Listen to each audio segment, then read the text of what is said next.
Yeah.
Radha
Krishna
चक्षुरुन्मीलितं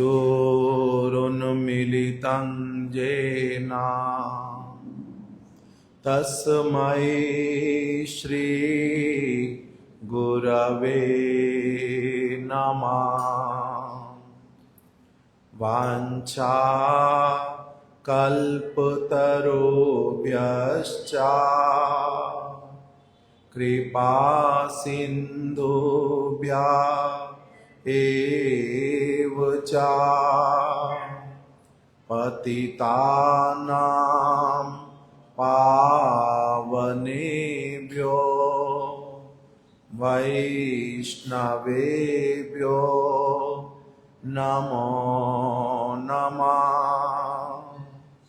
Shri Krishna Chaitanya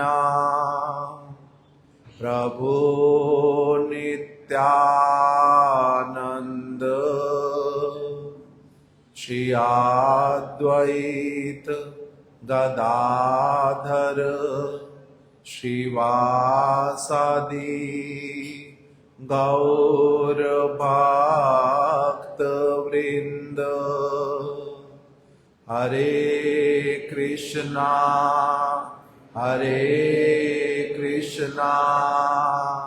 Krishna Krishna Hare Hare Hare Ram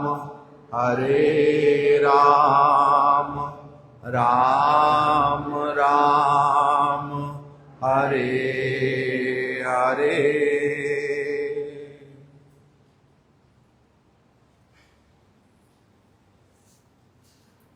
मैं सर्वप्रथम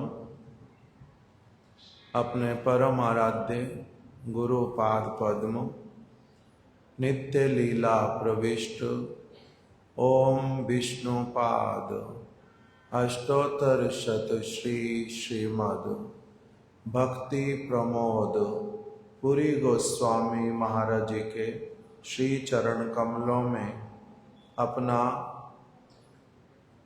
पुनः पुनः दंडवत प्रणाम ज्ञापन करता हूँ।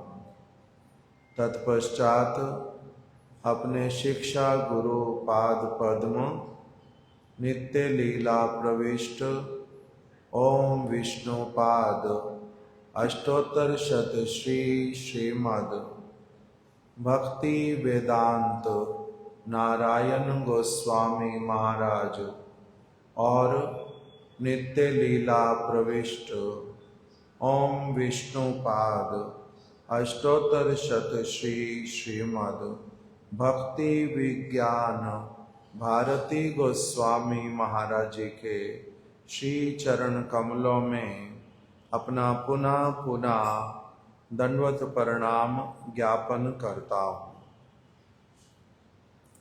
तत्पश्चात अपने गुरु भ्राता श्रीपाद भक्ति वेदांत सिद्धांति महाराज जी के चरणों में भी अपना दंडवत प्रणाम ज्ञापन करता हूँ। यहाँ पर उपस्थित सभी भक्तों के चरणों में भी मेरा यथा योग्य प्रणाम स्वीकार हो। हम लोग श्री पुरुषोत्तम मास का यथा संभव पालन करने का प्रयास कर रहे हैं।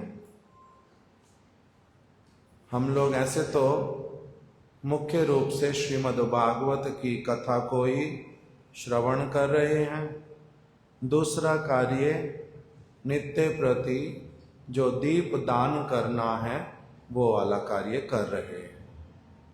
श्री पुरुषोत्तम मास के महात्म्य को हमारे शिला भक्ति विनोद ठाकुर जी ने कृपा करके लिख करके दे दिया है। शिला भक्ति विनोद ठाकुर जी ने 2 प्रबंध लिखे हैं। एक का नाम तो है पुरुषोत्तम मास का महात्म्य और दूसरे प्रबंध का नाम है पुरुषोत्तम मास के कृत्य। तो हम लोग कुछ कुछ बीच बीच में इसमें से भी जो विशेष बातें हैं उसको भी हम लोग थोड़ा थोड़ा श्रवण करते हुए चलेंगे, कभी कभी बीच में। पूरा महीना है, हमने पहले दिन 1-2 पंक्तियां उसमें से पढ़ी थी और अब आज 1-2 पंक्ति उसकी और हम पढ़ लेते हैं।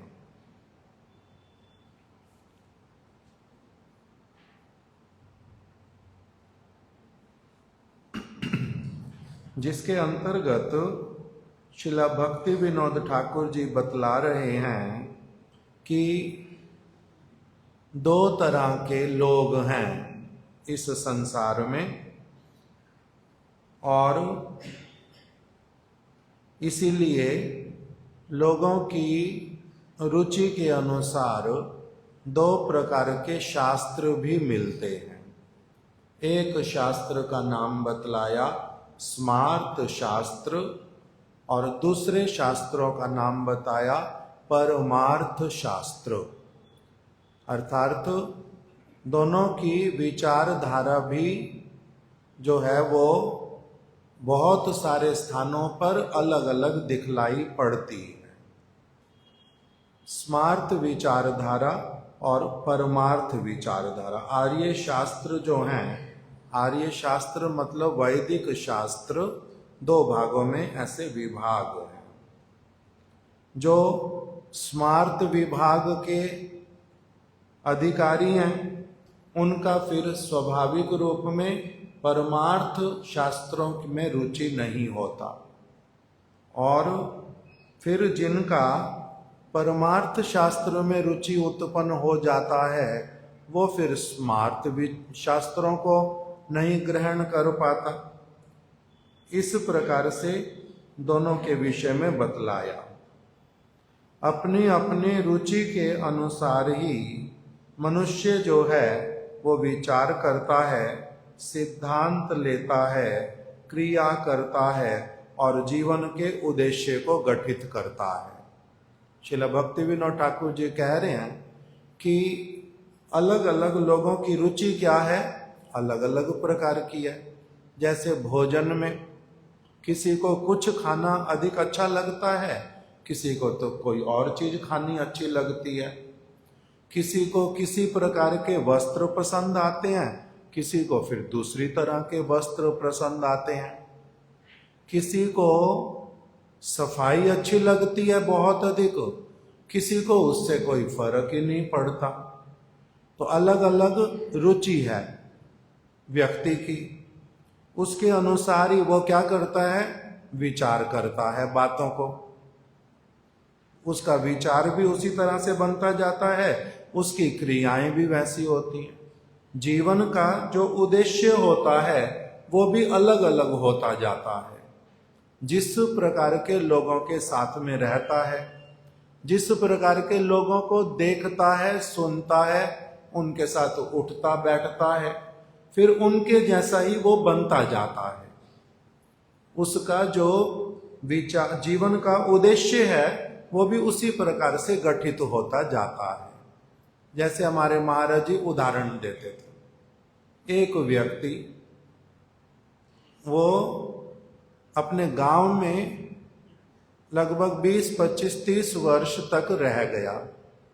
उससे किसी ने पूछा, तुम्हारे जीवन का उद्देश्य क्या है, क्या चाहते हो बनना, क्या बनना चाहते हो? मैं सरपंच बनना चाहता हूं। वो अपने गांव का क्या बनना चाहता है? सरपंच बनना चाहता है। फिर तुम धनी किसके जैसे? ओ धनी, हमारे यहाँ पर जो जमींदार है ना, अगर उसके जैसा मैं धनी बन जाऊं तो फिर तो बात ही क्या है। तो उसका जो जहां तक वो सोच पाता है, उसके मन में आता है, विचार कर पाता है, इतना तक ही क्यों कर पाता है, उससे और आगे की क्यों नहीं सोच पाता? क्योंकि उसको जिस प्रकार का संग मिलता है, जिस तरह के विचार आ जाते हैं, जिस प्रकार का उसका बुद्धि का विकास होता है, उसके अनुसार ही वो क्या करता है, फिर अपने जीवन का उद्देश्य भी वही वाला बना लेता है।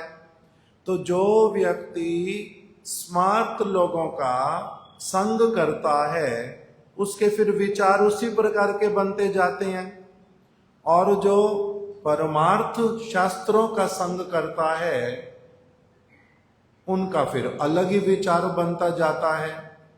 जैसे अभी हमारे यहाँ पर एक प्रभु जी आते हैं, उनका नाम केशव प्रभु जी, प्रेमदास प्रभु के पुत्र हैं। माता पिता भक्त हैं। बच्चे का जब जन्म हुआ, माता पिता पहले से ही गुरुदेव के शिष्य हैं, इसीलिए उस बच्चे ने अपने बचपन से ही घर में क्या देखा, क्या सीखा? प्याज नहीं खाते, लहसुन नहीं खाते, अंडा खराब चीज है, मांस खाना खराब होता है, शराब पीना खराब होता है। और भगवान श्री कृष्ण ने कहा है हम शरीर नहीं है, हम आत्मा है। शरीर जो है नाशवान है, 5 तत्वों का बना है। ये सारी चीजें उसको बचपन से ही अपना पता चल गई। फिर भजन करते हैं तो भगवान कृष्ण का करते हैं। कृष्ण जो है वो भगवान है। भगवत गीता में, श्रीमद् भागवत में, वेद में, उपनिषद में, पुराण में, महाभारत में, सभी जगह यही कहा गया है। उसको वो वाले श्लोक भी सारे उनके माता पिता ने स्मरण करा दिए। भागवत में कहाँ पर लिखा है कृष्ण ही भगवान है, उसको श्लोक स्मरण करा दिया। एते चा अंश कला पुंसा कृष्णस्तु भगवान स्वयं। जो भगवान के अवतार बहुत सारे हैं, उनमें से बाकी सभी तो राम, नरसिंह, वराह, वामन, ये सारे भगवान के अवतार हैं। 10 अवतारों की कथा भी आई, जिसको श्री जयदेव गोस्वामी जी ने लिख दिया, 10 अवतार की कथा। और किसी स्थान पर 24 अवतारों की कथा भी लिखी। और फिर भागवत में ये भी बता दिया कि भगवान के तो असंख्य अवतार हैं, 1, 2, 10, 24 ये नहीं। भगवान के कितने अवतार हैं? असंख्य अवतार हैं। जैसे अक्षय सरोवर से अनेक अनेक नदियां निकलती हैं, उसी तरह से अनंत काल से हम लोगों को काल की गणना करनी थोड़ा ना आती है। अभी कितना समय से सृष्टि चल रही है, कितने सत्य युग बीत गए, कितने त्रेता चले गए, कितने 4 युग बार बार चले गए, कितनी बार 71 युग, 71 महायुग चले गए, कितनी बार कल्प बदल गए। ये सारी गणनाएं बहुत बड़ी बड़ी हैं। तो इन कितने ही कल्प किसको कहते हैं? देखो साधारण रूप में बताता हूं। 4 युग हम जानते हैं पहले, सत्य युग, द्वापर युग, त्रेता युग और कली युग। ये एक साथ जब चारों मिल जाते हैं, इनको क्या कहते हैं? महायुग। इसको एक साथ में क्या बोल देते हैं? 4 युगों को एक साथ में बोलते हैं महायुग। 71 बार जब ये महायुग हो जाते हैं, तब उसको क्या कहते हैं? एक मनवंतर। इसका नाम क्या हो जाता है मेरे को ठीक से नहीं पता, मगर बार बार सुनता हूं, स्मरण नहीं करता, रुचि नहीं है उस तरफ बिल्कुल भी। तो 71 बार जब हो जाता है तो इसका नाम क्या हो गया? मान लो एक मनवंतर। फिर जब 14 मनवंतर बीत जाते हैं तो वो क्या होता है? ब्रह्मा जी का एक कल्प। ब्रह्मा जी का क्या है? ब्रह्मा जी के 12 घंटे। उसमें ब्रह्मा जी के जीवन के केवल 12 घंटे बीतते हैं। हमारा कितना बीत गया? पहले 4 युग, सत्य युग, द्वापर युग, त्रेता युग, कली युग। फिर ये क्या बन गया एक साथ में? महायुग। 71 बार महायुग चला गया, तब क्या बना? एक मनवंतर। और ये एक मनवंतर जो है पूरा, ये क्या होता है? ब्रह्मा जी के 14 मनवंतर, फिर 14 मनवंतर फिर क्या कहलाते हैं? एक कल्प। एक कल्प, और एक कल्प जो है वो ब्रह्मा जी के 12 घंटे की आयु है केवल। फिर ऐसे 24 घंटे बीत जाते हैं जब, तब ब्रह्मा जी का एक दिन पूरा हुआ, दिन रात। फिर ब्रह्मा जी के जीवन के 100 वर्ष हैं, वो जब पूरे हो जाते तब उसको कुछ और नाम से पुकारते हैं। उसका क्या नाम लिखा हुआ है विपिन प्रभु? ब्रह्मा जी का जब पूरा जीवन हो गया, उसका क्या नाम? नहीं पता। तो इस प्रकार की सारी गणना है। तो कह रहे हैं कितने ही इस प्रकार के लंबा लंबा समय है, कितनी बार भगवान आते हैं, कौन गणना करके लिख करके बता सकता है? इसलिए भागवत में एक साथ में केवल क्या बोल दिया? क्या श्लोक है वो वाला? एते चांश कला पुंसा से पहले, या अनेक, क्या श्लोक है वो वाला बताओ? अवतार ही असंख्या नाम हरे सत्व निधे, जो भी इसमें श्लोक में बताया गया, भागवत में लिखा ही ये वचन। एते चा अंश कला पुंसा वाले श्लोक से एक श्लोक पहले हमारी जो भागवत, इसी में तो लिखा हुआ, मैं पागल हूं। ये अवतारा या संख्येया हरे सत्व निधेर द्विजा यथा विदासीना कुल्या सरसा स्यु सहस्त्रसा।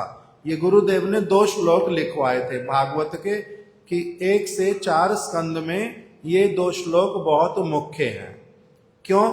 क्योंकि इसमें क्या बतलाया गया, पहले लिख दिया कि जिस प्रकार अक्षय सरोवर से हजारों छोटी छोटी नदियां निकलती हैं, अक्षय सरोवर है, जैसे गंगा, यमुना, सरस्वती, गोदावरी, कावेरी, नर्मदे, सिंधु, ये सारी नदियां कहां से निकलती हैं? अक्षय सरोवर से। अक्षय सरोवर की अलग अलग धाराएं, किसी में वहीं से ही, वहां पर एक ही चीज है, उसी में से गंगा का अलग रंग अलग स्वाद, यमुना का अलग रंग अलग स्वाद, सरस्वती का अलग रंग अलग स्वाद। तो इस प्रकार से अक्षय सरोवर से, ये तो मुख्य मुख्य धाराओं का नाम बतलाया है। कह रहे ऐसी कितनी नदियां निकलती हैं वहां से? हजारों। अवतारा या संख्येया हरे सत्व निधेर द्विजा यथा विदासीना कुल्या सरसास्यु सहस्त्रसा। जिस प्रकार अक्षय सरोवर से हजारों छोटी छोटी नदियां निकलती हैं, उसी प्रकार सत्व, शुद्ध सत्व, चित्त और आनंद के सागर स्वरूप श्री हरि से असंख्य अवतार प्रकटित होते हैं। श्री हरि से असंख्य अवतार प्रकटित होते हैं। कह रहे हैं जो असंख्य अवतार हैं उनके नाम क्या हैं? कह रहे कुछ कुछ नाम बता देते हैं। क्या नाम बताया? केशव धृता मीन शरीरा, केशव धृता कच्छप रूपा, केशव धृता शूकर रूपा, केशव धृता नरसिंह रूपा, केशव धृता वामन रूपा, केशव धृता परशुराम भृगुपति रूपा, केशव धृता बलराम रूपा, केशव धृता राम शरीरा, केशव धृता बुद्ध शरीरा, केशव धृता कलकी शरीरा। जय जगदीश हरे, जय जगदीश हरे। ऐसे करके 10 अवतारों का नाम बता दिया कि वो मत्स्य अवतार के रूप में, कूर्म अवतार के रूप में, फिर वराह अवतार के रूप में, फिर नरसिंह, वामन, परशुराम, फिर राम, बलराम, बुद्ध, कलकी, ये 10 अवतारों के नाम बता दिए। फिर और स्थानों भागवत में यही पहले दूसरे अध्याय, तीसरे अध्याय में भागवत में क्या बता दिया? हयग्रीव नाम के भगवान का प्राकट्य, धन्वंतरी नाम के भगवान का प्राकट्य, भगवान के शक्त्यावेश अवतार व्यासदेव का प्राकट्य, नारद ऋषि का प्राकट्य, अलग अलग ऐसे करके बहुत सारे और नाम भी बतला दिए। तो इस प्रकार से भगवान के तो अनेक अवतार हैं। उसमें फिर क्या बताया अगले श्लोक में, एते चा अंश कला पुंसा, ये जो सारे अवतार हैं, असंख्य अवतार, किसी किसी का, कोई किसी कल्प में, कोई किसी युग में, कोई किसी युग में, जब जैसी आवश्यकता होती है, भगवान का ये सारा साम्राज्य है। भगवान कभी भी किसी भी स्थान पर अपनी इच्छा अनुरूप प्रकटित होते हैं। तो अभी जो प्रकटित होते हैं अलग अलग समय में, उन सब को क्या कहा, वो तो भगवान के क्या है, कोई है अंश, एते चा अंश कला पुंसा, कोई तो अंश है, कोई अंश के भी अंश है, उनको कहते हैं कला। एते चा अंश कला पुंसा, ये तो असंख्य जो अवतार हैं, ये सारे तो क्या कहलाते हैं, कोई तो भगवान का अंश कहलाता है, कोई अंश का अंश होने पर कला कहलाता है। एते चा अंश कला पुंसा कृष्णस्तु भगवान स्वयं, किंतु कृष्ण जो है वो कौन है, स्वयं भगवान है। कृष्ण स्वयं भगवान है। तो इसीलिए हमारे गुरुदेव ने जब ये भागवत छपवाई तो ये वाले 2 श्लोक पीछे लिखवाए पहले, फिर इस तरफ क्या किया, इस तरफ 10 अवतारों का दिया, जो अभी नाम बोले, मीन अवतार, कच्छप अवतार, वरहा अवतार, नरसिंह अवतार, वामन अवतार, परशुराम अवतार, राम अवतार, बलराम अवतार, बुद्ध अवतार, कल्कि अवतार। इसमें ये 10 अवतारों का दोनों सब तरफ चित्र दिया, और बीच में गुरुजी ने क्या बना दिया, कृष्ण का। किस लिए, श्लोक के साथ में मिलाते हुए, एते चा अंश कला पुंसा कृष्णस्तु भगवान स्वयं। कृष्ण क्या है, स्वयं भगवान है, इसलिए उनको बीच में बनवाया। तो इसलिए जो अब किसकी बात बता रहा था, प्रेमदास प्रभु के पुत्र केशव प्रभु की बात बता रहा था। उनके माता पिता ने उनको सिखा दिया बचपन से, क्या सिखा दिया, एते चा अंश कला पुंसा कृष्णस्तु भगवान स्वयं। उनका क्या हो गया, बचपन से ही ठीक ठीक रूप में सीखना हो गया कि भगवान जो है वो कौन है, कृष्ण है। और जितने सारे उनके अवतार हैं वो कौन है, कोई उनका अंश है और कोई उनकी कला है। ये बचपन से सीख लिया। दूसरी चीज क्या सीख ली, साथ ही साथ में भगवद गीता से सीख लिया। भगवद गीता में क्या लिखा है, भगवान की वाणी है, स्वयं भगवान बोल रहे हैं। कोई अगर इस जगत का थोड़ा सा भी प्रतिष्ठित व्यक्ति अगर कुछ बोले, उसकी बात का कितना मूल्य होता है। अभी 10 दिन पहले ना 15 दिन पहले नरेंद्र मोदी ने क्या बात बोली है बताओ, सारे लोग फोन पे चर्चा कर रहे हैं, बता रहे हैं, बार बार बोल रहे हैं। क्या बोला है उसने, सोना नहीं खरीदो, बोला ना। अगर 1 वर्ष तक कम से कम किसी के यहाँ पर विवाह भी हो, फंक्शन भी हो, तो क्या करो, सोना मत खरीदो। एक बात बोली। दूसरा क्या बोला,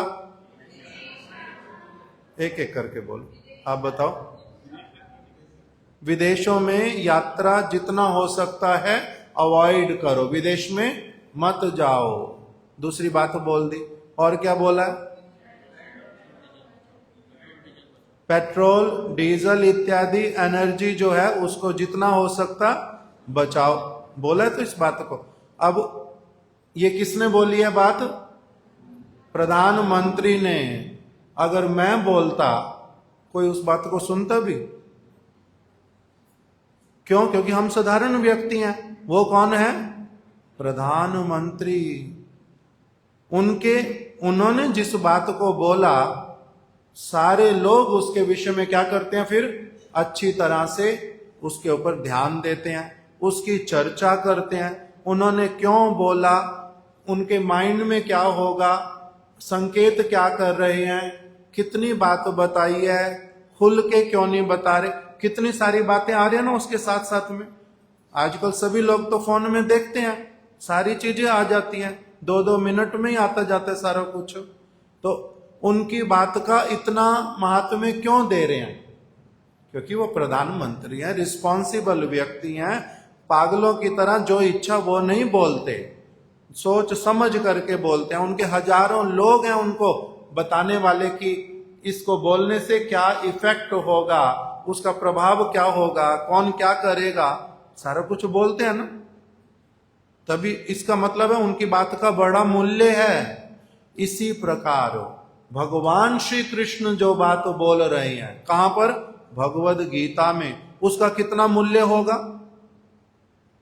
उसका कितना मूल्य होगा? जैसे मोदी का ही बोलता हूं क्योंकि उन्हीं की बात कर रहे हैं, तो वो क्या बोलते हैं? ये मोदी की प्रतिज्ञा है, क्या बोलते हैं उसको शब्द वो लोग, वो क्या बोलते हैं?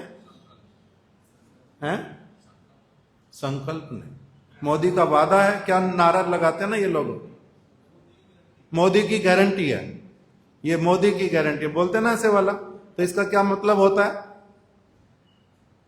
इसका क्या मतलब है कि मोदी की गारंटी है? प्रतिज्ञा लेता है तो मतलब कि वो बात पूरी करके दिखाएगा, गारंटी कर लेता है। तो उसी तरह से भगवान भगवद गीता में क्या कह रहे हैं? भगवान कह रहे हैं सर्वधर्मान परित्यज्य माम एकम शरणम व्रज अहम त्वाम सर्व पापेभ्यो मोक्षयिष्यामि मा शुचा। तुम बिल्कुल चिंता मत करो, एकमात्र मेरी शरण ग्रहण करो। सर्वधर्मान परित्यज्य, बाकी सारी बातें जो जगत में धर्म के नाम पे चलती हैं, सारी बातों को भूल जाओ, छोड़ दो उसको, कोई लाभ नहीं उसको करने का। धर्म के नाम पर जितनी भी और सारी बातें चलती हैं, सबको छोड़ करके क्या करो? सर्वधर्मान परित्यज्य माम एकम शरणम व्रजा। बड़े ही कॉन्फिडेंस के साथ में, बड़े ही कॉन्फिडेंस तो क्या, छोटा, बहुत छोटा सा शब्द, बड़े ही जैसे अपना दायित्व लेते हुए, रिस्पॉन्सिबल होकर के बहुत अधिक, और प्रतिज्ञा करते हुए बड़े दृढ़ वचन के साथ में कह रहे हैं माम एकम शरणम व्रज, मेरी शरण में आ जाओ। व्रज शब्द का अर्थ होता है आना, आ जाओ, मेरी शरण में आ जाओ। जब ये सारी बात बोलते हैं भगवान, तो उनकी बात को कितना ध्यान से सुनना चाहिए, उसका कितना बड़ा इफेक्ट होता है, इस बात को वो बच्चे को सिखा दिया बचपन से, केशव को, कि भगवान अगर कुछ बात बोल रहे हैं उसको क्या करना चाहिए?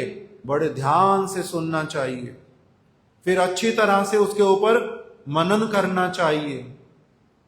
समझ ना आए, बार बार जिनको समझ आती है बात, उनके पास बैठ करके अच्छे से उसको समझ लेना चाहिए। फिर उसको क्या करना चाहिए? अपने जीवन में अमल करना चाहिए, उसके ऊपर पालन करना चाहिए। जो जैसे मोदी ने कुछ बोल दिया, उसकी बात को जो जो व्यक्ति मान लेगा, उसके ऊपर अमल करेगा, तो उसको क्या होएगा? लाभ होएगा। बाद में अगर कोई परेशानी आनी होएगी, वो उससे अपना बचेगा, अपनी सहायता करेगा, सारे राष्ट्र की सहायता करेगा। उसी प्रकार से अगर भगवान की कोई बात को माने तो उससे क्या होता है? भगवान की बात अगर कोई माने तो क्या होता है? उससे पूरी तरह से एक व्यक्ति सेफ रहता है। सेफ, जैसे बोलते हैं ना कि हमने ना अपनी बच्ची का विवाह किया, जिस घर में किया ना विवाह, she is in safe hands. वो अपना बहुत अच्छे हाथों में गई है, बहुत अच्छे घर में गई है। उनका पति हो, उनके सास ससुर हो, वो लोग बड़े अच्छे, हम लोग बहुत निश्चिंत हैं एकदम। क्यों? हमारी पुत्री जो है वो सेफ हाथों में गई है, कोई चिंता का बात नहीं है। इसी प्रकार से भगवान के हाथ में जो व्यक्ति रहे, भगवान की बात माने, तो उसको क्या हो जाता है? He is in safe hands, पूरी तरह से सेफ हैंड।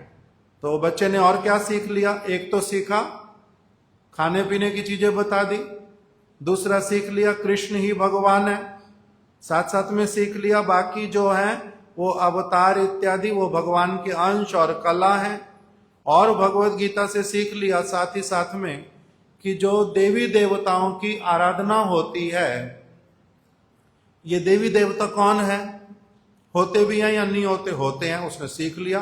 क्यों? अरे भगवान बोल रहे हैं, भगवान स्वयं बोल रहे हैं भगवत गीता में कि देवी देवता होते हैं जिनको अपनी जगत की कामनाएं पूरी करवानी, जल्दी जल्दी अपनी इच्छाओं को पूरा करवाना, वो अलग अलग देवी देवताओं की आराधना करते हैं।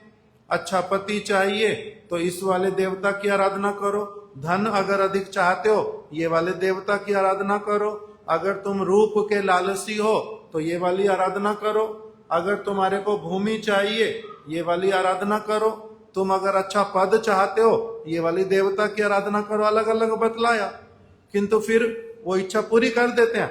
हाँ, बहुत सारे देवता हैं, भगवान ने उनको अधिकार भी दिया हुआ, इच्छा पूरी भी कर देते हैं, किंतु इच्छा वो पूरी कहां तक की कर सकते हैं? इसी संसार की, इससे बाहर जाने वाली चीज वो नहीं कर सकते। इसी में ही आपका फिर से क्या होएगा?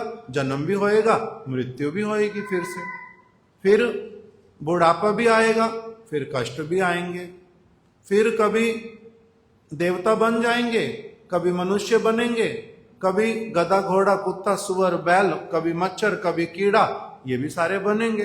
देवी देवता इसमें से नहीं निकाल सकते, इसमें से नहीं निकाल सकते। इच्छा पूरी कर सकते हैं कुछ समय के लिए आपकी, और वो भी जल्दी जल्दी, उसकी कोई चिंता नहीं, किंतु भगवान कह रहे हैं कि वो उनकी पूजा करना, आराधना करना, वो क्या है? अविधि, वो अविधि है। कौन सा श्लोक है ये भगवत गीता का? अविधि पूर्वकम ये अपि अन्य देवता यजन्ते श्रद्धान्विता ते अपि माम कौन्तेय यजन्ते अविधि पूर्वकम। जो देवी देवताओं की आराधना करते हैं ना, वो भी वास्तविक रूप में मेरी ही आराधना करते हैं। किंतु क्यों? क्योंकि देवता लोग उनकी जो इच्छा पूरी कर रहे हैं, देवता क्या अपनी इच्छा से इच्छा पूरी कर सकते हैं किसी की? नहीं, मैं सैंक्शन कर देता हूं तभी वो किसी की इच्छाएं पूरी कर देते हैं। किंतु ये वाला करना है क्या? किंतु अविधि पूर्वकम, ये अविधि है। क्यों? क्योंकि इसके द्वारा एक व्यक्ति का नित्य मंगल नहीं होता, नित्य मंगल नहीं होता, जन्म मृत्यु के चक्र से नहीं छूटता, मेरे धाम में वैकुंठ में नहीं आ पाता। इसीलिए मैं क्या कहता हूं कि ये देवी देवताओं की आराधना नहीं करनी चाहिए। भगवान के वचन को बोल दिया,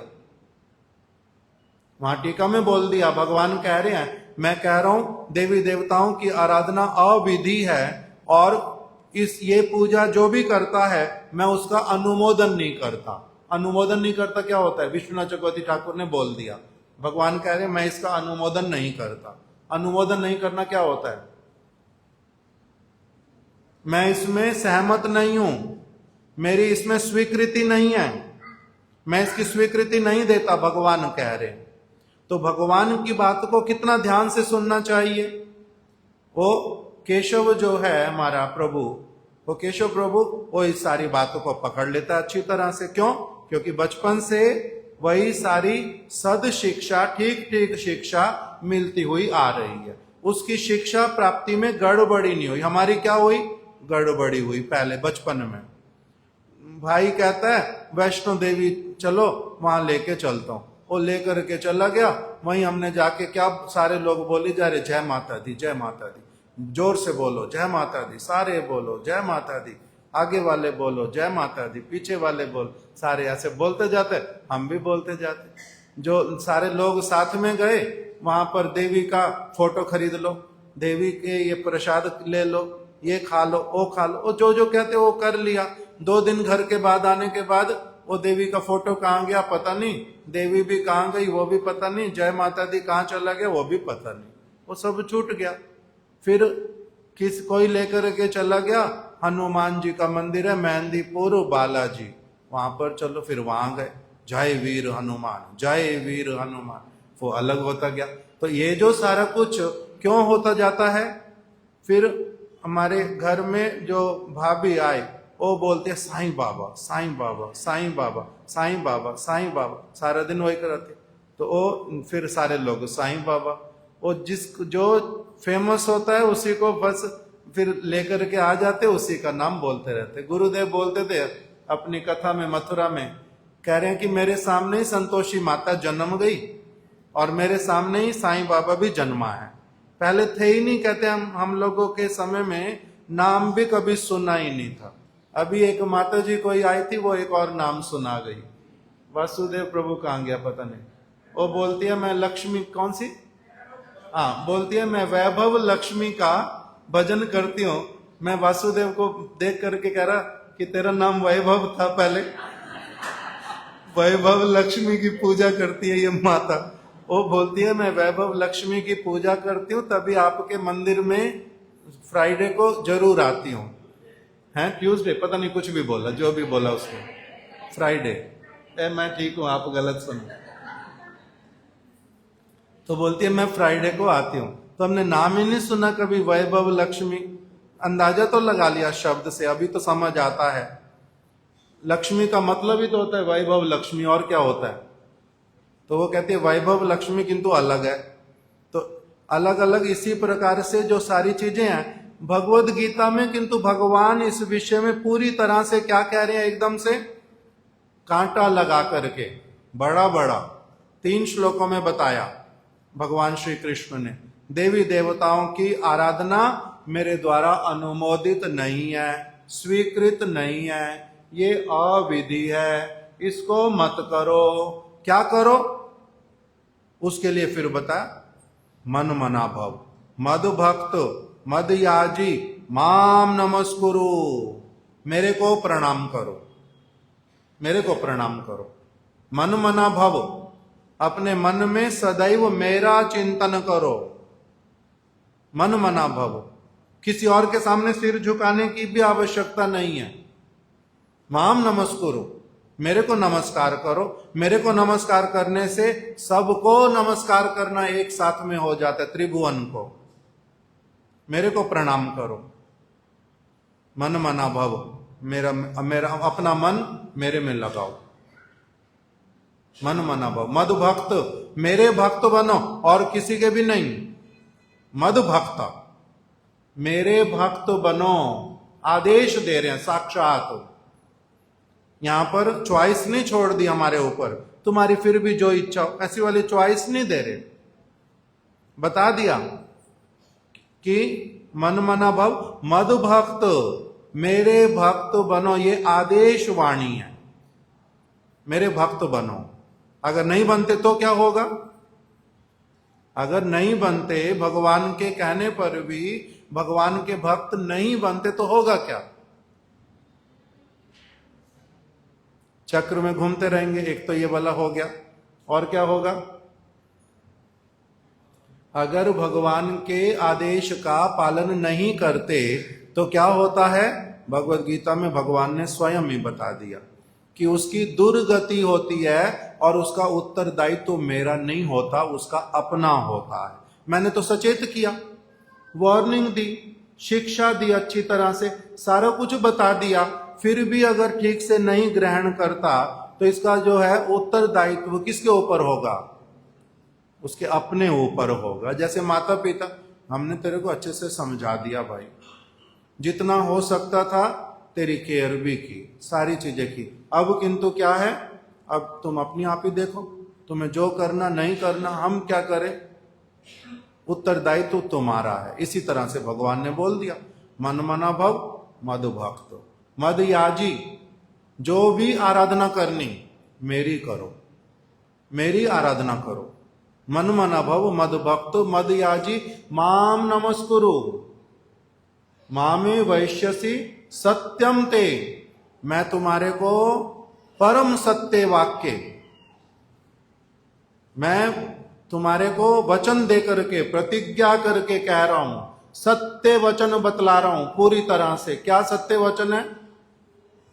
सत्यम ते प्रतिजानी प्रियोसी में, तुम मेरे बहुत प्रिय हो, इसलिए तुम्हें ठीक ठीक बार बार आदेश दे के बतला रहा हूं कि तुम ऐसे वाला करो। इसका फल क्या होएगा? मन मना भव मद भक्त मद याजी माम नमस्कुरु मामे वैश्यसी सत्यम ते।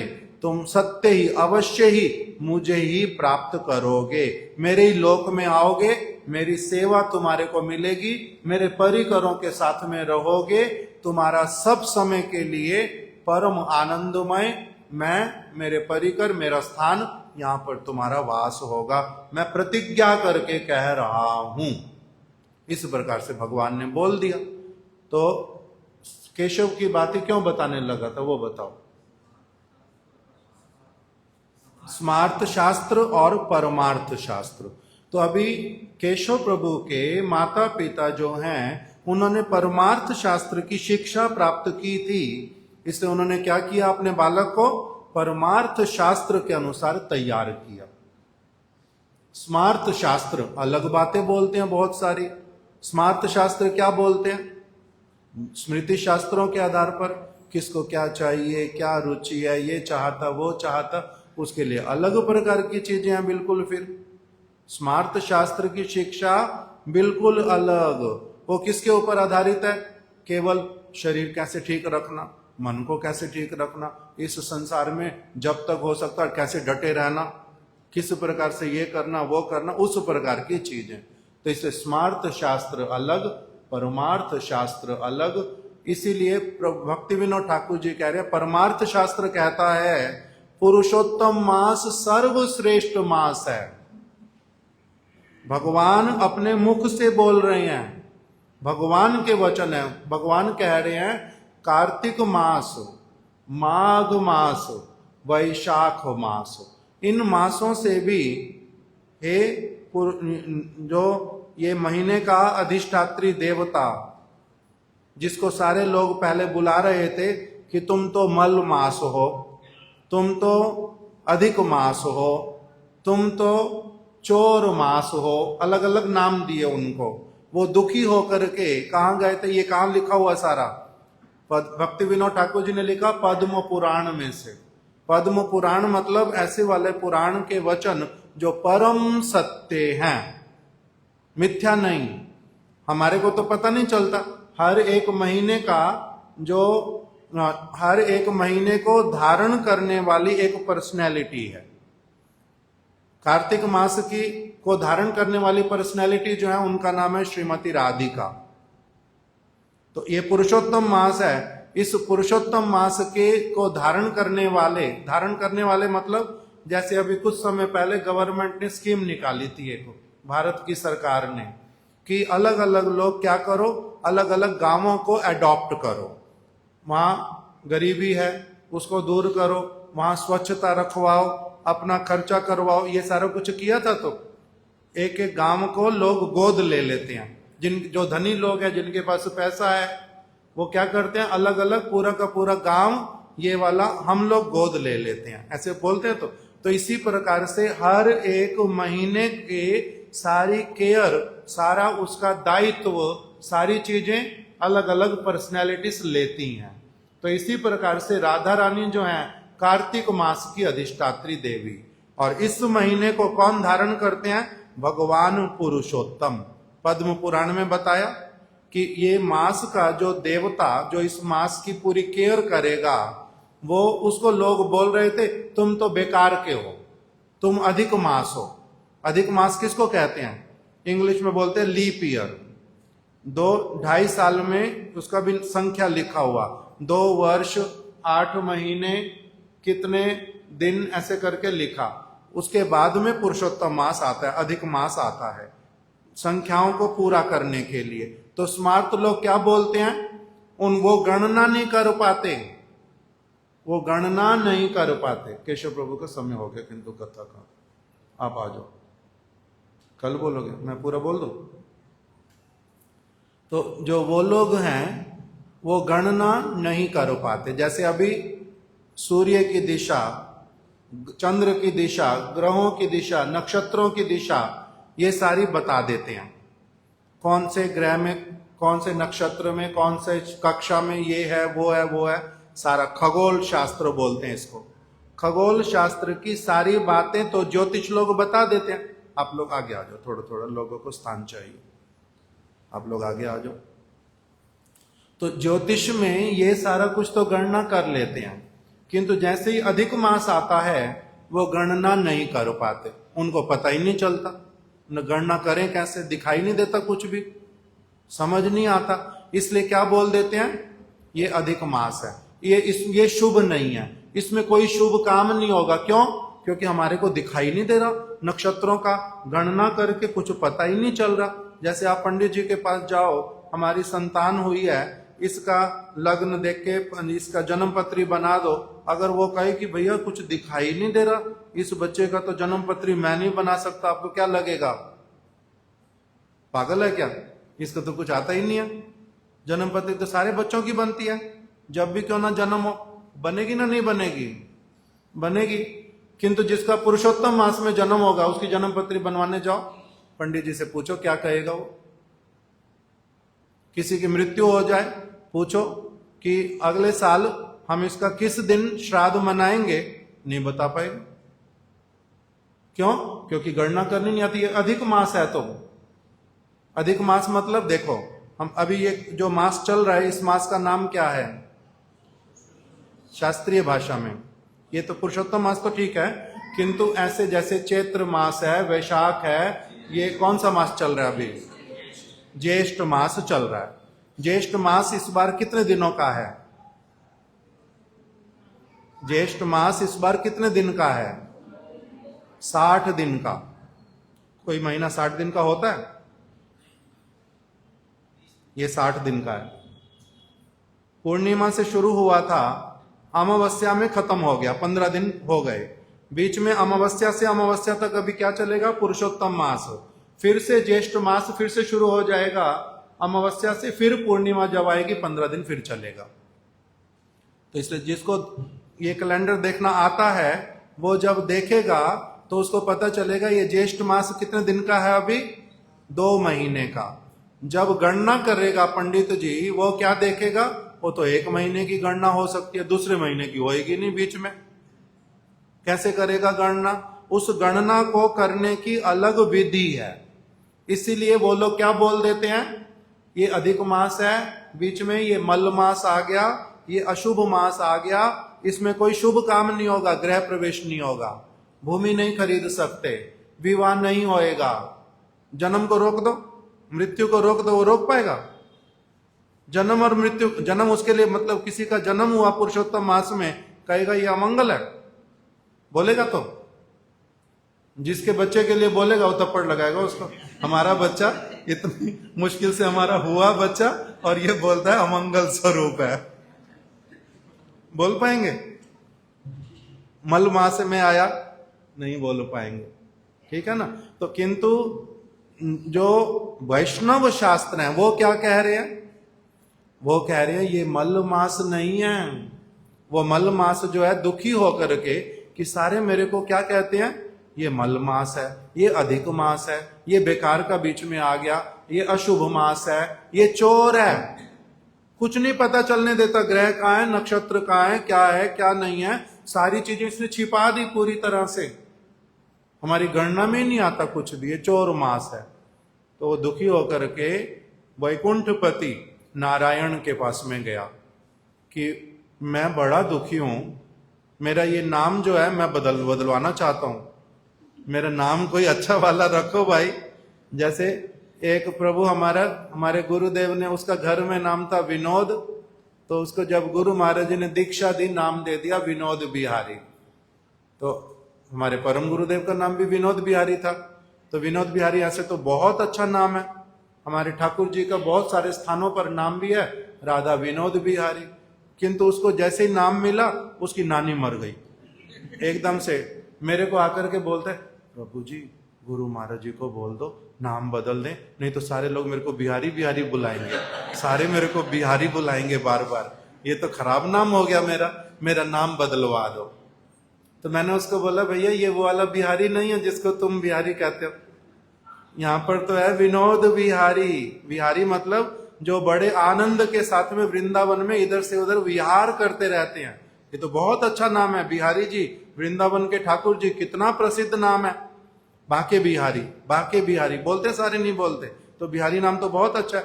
वो नहीं, आप जो मर्जी बोलो, मेरे को ये वाला नाम नहीं चाहिए, मेरा नाम बदलवा दो। तो उसका नाम बदलवाना पड़ा, विनोद कृष्ण दास हुआ फिर। तब हाँ, ये ठीक है, विनोद कृष्ण दास ठीक है। तो इसी तरह से जो ये महीना था, ये वैकुंठपति नारायण के पास में गया कि मेरा नाम परिवर्तन कर दो कृपा करके। ये नाम सुन सुन के मैं थक चुका हूं, पक गया हूं, मेरे को बहुत बुरा लगता है।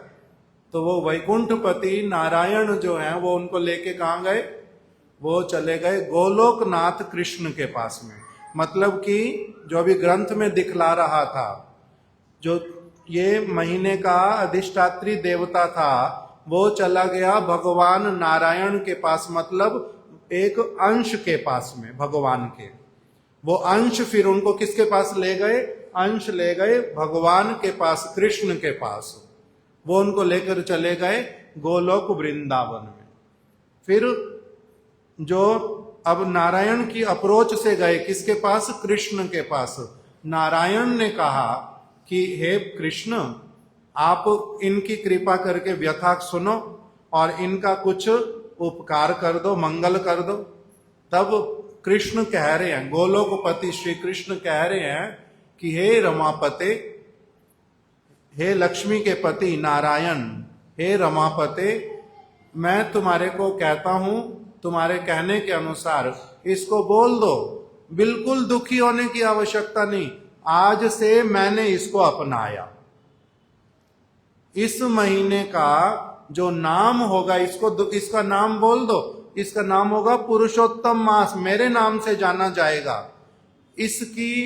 इस महीने में कोई भी व्यक्ति अगर थोड़ा भी शुद्ध रूप में, जैसा भगवत गीता में मैंने कहा, जैसा भागवत में लिखा हुआ सारा, उसके अनुसार अगर थोड़ा बहुत भी भगवान का नाम करेगा, अगर हरे कृष्णा कृष्णा कृष्णा हरे हरे, हरे राम राम राम हरे हरे, अगर ये भगवान का नाम कीर्तन करेगा मेरा, अगर वो जिस प्रकार जो वस्तुएं मैं केवल ग्रहण करता हूं, भोजन करता हूं, वही मेरे को भोजन निवेदन करके वही अगर भोजन सब समय करेगा, जो निषिद्ध वस्तुएं वो नहीं लेगा अगर, और अगर वो भागवत की कथा सुनेगा, तो उसको क्या होगा, कार्तिक मास का पालन करने से, वैशाख मास का पालन करने से और माघ मास का पालन करने से बहुत गुना अधिक और फल होगा।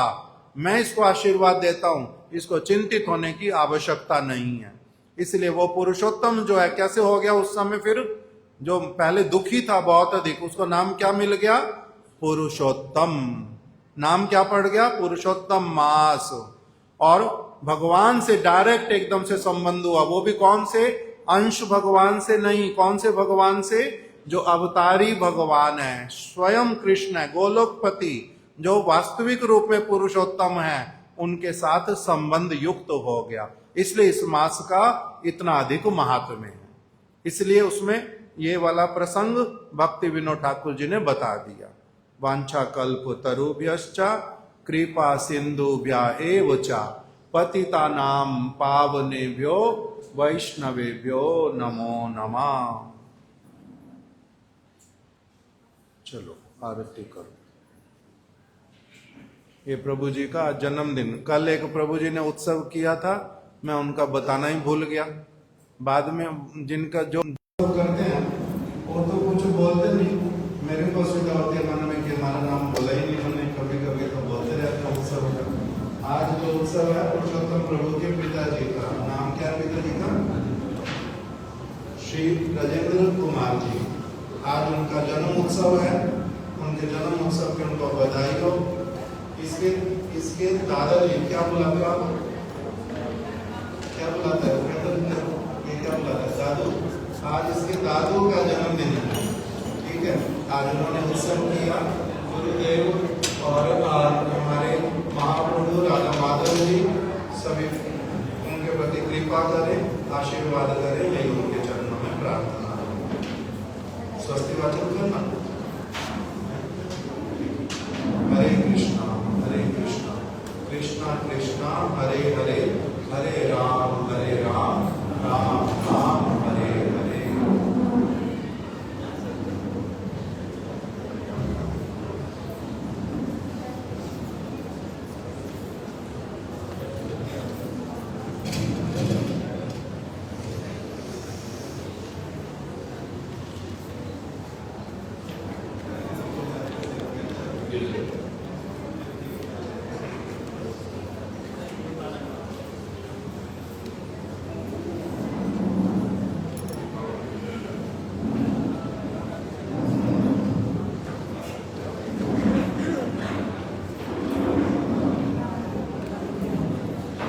कदाचित् कालिन्दी असङ्गीतकरो मुदाहिनारि वदनकमला स्वागमरूपा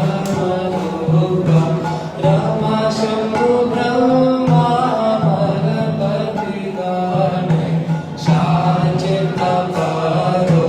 जगन्नाथ स्वामी नयन पथगामी भगवतु मे जगन्नाथ स्वामी नयन पथगामी भगवतु मे भुजे सत्यवेणु शिरसि शिखिते चम्पटे काटे कुकुरं क्रान्ते सहचर कटाक्षं वेदनाते सदा श्रीमद्वृन्दावन वसति लीलापरिचयो जगन्नाथ स्वामी नयन पथगामी भवतु मे जगन्नाथ स्वामी नयन पथगामी उमापुरिस्थिरे कर्णकरुचिरे नीलशिखारे वसन्तसदान्त सहज बलभद्रेण बलिना सुभद्रामध्यस्थ सकलसुरसे वासवदतो जगन्नाथ स्वामी नयन पथगामी भवतु मे जगन्नाथ स्वामी नयन पथगामी भवतु मे कृपाकरवार सजल जलद श्रेणिरुचिरो रमावणि राम स्फुरदमलापा केरुहमोद सुरेन्द्रनाथ श्रुतिगणशिखा गीतचरितो जगन्नाथ स्वामी नयन पथगामी भवतु मे जगन्नाथ स्वामी नयन पथगामी रथारूढो गच्छन् प्रतिदिता गुरुदेव पठने स्तुति प्रादुर्भावं प्रतिपदमोहा कर्ण्यसदय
श्री श्री राधा माधव जो की जय।